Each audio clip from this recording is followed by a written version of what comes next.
Melbourne, Australia's second biggest city, will make it compulsory to wear a mask in public, authorities announced Sunday, as Melbourne steps up efforts to bring a coronavirus outbreak under control. Victoria State, which includes Melbourne, now has nearly active cases of COVID-19 after a further 363 infections were reported Sunday despite a 10-day lockdown.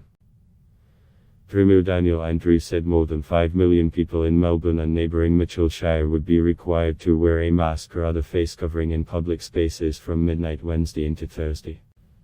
Most of us wouldn't leave home without our keys, we wouldn't leave our home without our mobile phone, he told a press conference. You won't be able to leave home without your mask and then wear it where it is absolutely essential to stop the spread of this virus. Failure to comply with the new rule will mean a $200, $140 fine, though Andrews said, common sense, discretion would be applied to activities such as running or visiting a bank. Bandanas and scarves will be acceptable as face coverings until the state can boost supplies of masks, Andrews said, adding that anything was better than no face covering at all. The decision makes Melbourne the first place in the country to mandate the use of face coverings.